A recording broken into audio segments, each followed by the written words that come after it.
যে সমস্ত সরকার প্রধানের সঙ্গে আমার টেলিফোনে যোগাযোগ হয়েছে তাদের মধ্যে রয়েছেন ভারতের প্রধানমন্ত্রী নরেন্দ্র মোদী, পাকিস্তানের প্রধানমন্ত্রী শাহবাজ শরীফ।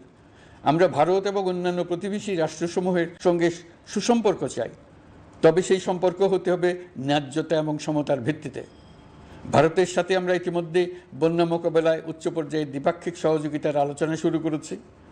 দক্ষিণ এশিয়ায় আঞ্চলিক সহযোগিতা বৃদ্ধির লক্ষ্যে আমি সার্ক রাষ্ট্রগোষ্ঠী পুনর্জীবিত করার উদ্যোগ নিয়েছি। আমরা চাই আমাদের দেশ যেন একটি গণতান্ত্রিক দেশ হিসেবে বিশ্বের কাছে সম্মানের সাথে পরিচিত হয়।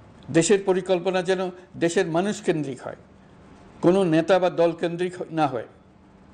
আমরা স্বৈরাচারী হাসিনা সরকারের অহেতুক কোটি কোটি টাকা ব্যয়ের প্রকল্প বাস্তবায়িত হতে দেখেছি, যেগুলো কখনোই দেশের মানুষের জন্য ছিল না, বরং এর সাথে জড়িত ছিল কুৎসিত আমিত্ব এবং বিশাল আকারের চুরি।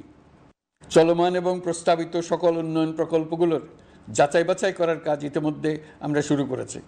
প্রকল্প বাস্তবায়নের পর্যায় বিবেচনা করে বাকি কাজে ব্যয়ের সাশ্রয় এমনকি প্রয়োজন মতে তা বাতিল করার কথা বিবেচনা করা হবে। দেশের মানুষকে আর ফাঁকি দেওয়া চলবে না। কর্মসংস্থান তৈরি করবে এমন প্রকল্পগুলোকে আমরা অগ্রাধিকার দেব। লুটপাট ও পাচার হয়ে যাওয়া অর্থ ফিরিয়ে আনার উদ্যোগ আমরা নিয়েছি।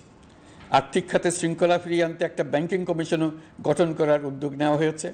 বিভিন্ন ব্যাংকের পরিচালনা পরিষদ পুনর্গঠন করা হয়েছে। ব্যাংকিং খাতে এই এক মাসে বিরাট পরিবর্তন এসেছে, আপনারা নিশ্চয়ই সেটা লক্ষ্য করেছেন। আমরা এই খাতে নিয়মনীতি প্রতিষ্ঠা করতে পেরেছি। আরও অনেক কাজ বাকি রয়ে গেছে। প্রথম মাসের কাজ হিসেবে শুধু প্রধান কাজগুলো করেছে, তার সঙ্গে রয়েছে আরও অনেক পরবর্তী কাজ। ফ্যাসিবাদী সরকার লুটপাট করার জন্য নতুন করে 60,000 কোটি টাকা ছাপিয়ে বাজারে ছাড়ার কারণে মুদ্রাস্ফীতির শিকার হয়েছে দেশের মানুষ।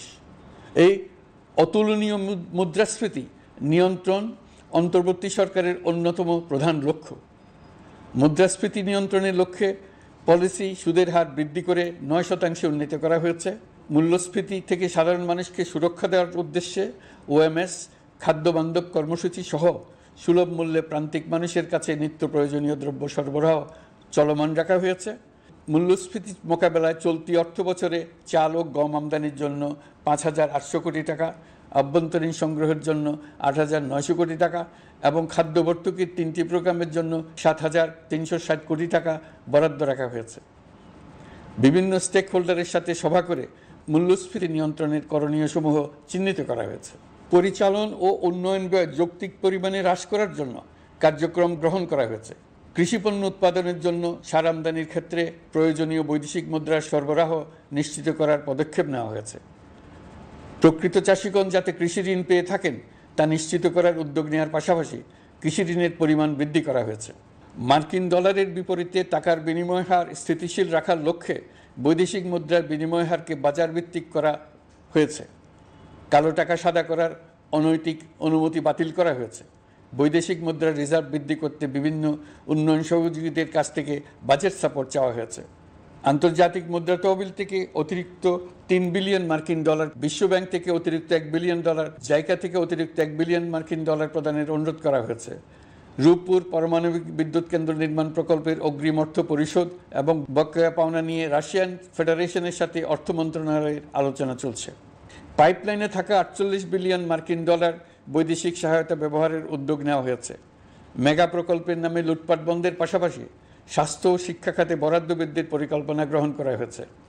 বৈদেশিক মুদ্রার রিজার্ভের উপর চাপ কমানোর লক্ষ্যে রাশিয়া এবং চীন থেকে প্রাপ্ত ঋণের সুদের হার কমানো এবং ঋণের মেয়াদ বৃদ্ধির জন্য অনুরোধ জানানো হয়েছে। সকল উন্নয়ন সহযোগীদের সাথে সম্পর্ক আরও নিবিড় করার উদ্যোগ নেওয়া হয়েছে। সকল অর্থনৈতিক সূচক এবং পরিসংখ্যানের প্রকৃত মান বা সংখ্যা প্রকাশের জন্য নির্দেশনা প্রদান করা হয়েছে। জিডিপি, মূল্যস্ফীতি ইত্যাদি সঠিক উপাত্ত সংগ্রহ, প্রাক্কলন ও প্রকাশের জন্য নির্দেশনা দেওয়া হয়েছে। জাতীয় রাজস্ব বোর্ড এবং অর্থ বিভাগের রাজস্ব আয় সম্পর্কিত উপাত্তের মধ্যে পার্থক্য নিরসনে উদ্যোগ নেওয়া হয়েছে। প্রকৃত রপ্তানি আয় নিরূপণ এবং প্রকাশের নির্দেশনা দেওয়া হয়েছে।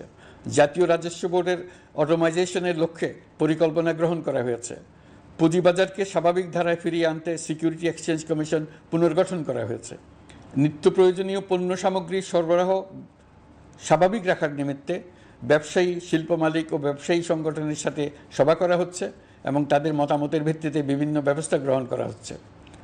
বিদ্যমান মজুদ ও ঘাটতি মূল্যায়ন করে ভবিষ্যৎ চাহিদা পর্যালোচনা করে স্থানীয় উৎপাদন বৃদ্ধির পাশাপাশি আমদানি পর্যায়ে বিভিন্ন জটিলতা দূরীকরণ, বন্দর ও বড় মোকাম সহ পরিবহন ব্যবস্থার বিভিন্ন সমস্যা সমাধানে সংশ্লিষ্ট সকল মন্ত্রণালয়, দপ্তর, বিভাগকে প্রয়োজনীয় নির্দেশ দেওয়া হয়েছে। এই জন্য তেল, চিনি, ডিম ও মাংস উৎপাদনকারী বৃহৎ প্রতিষ্ঠানসমূহের সাথে সভা ও মতবিনিময় করা হচ্ছে। নিত্য প্রয়োজনীয় কিছু দ্রব্যাদি যেমন পেঁয়াজ, আলু এসবের দাম আরও কমানোর জন্য বিদ্যমান শুল্ক হার হ্রাসের বিষয়ে এনবিআরকে প্রয়োজনীয় নির্দেশনা দেওয়া হয়েছে। ইতোমধ্যে এনবিআর পেঁয়াজ, আলু ও কতিপয় কীটনাশকের ক্ষেত্রে আমদানি শুল্ক হ্রাস এবং ক্ষেত্র বিশেষে রেগুলেটরি শুল্ক প্রত্যাহার করে এসআরও জারি করেছে। নিম্ন আয়ের 1 কোটি পরিবারকে টিসিবির মাধ্যমে হ্রাসকৃত মূল্যে কিছু পণ্য যেমন পরিবার প্রতি চাল মাসে 5 কেজি, সয়াবিন তেল মাসে 2 কেজি, মসুর ডাল মাসে 2 কেজি দেওয়া হচ্ছে। এটি সামনের দিনগুলোতে অব্যাহত রাখা হবে।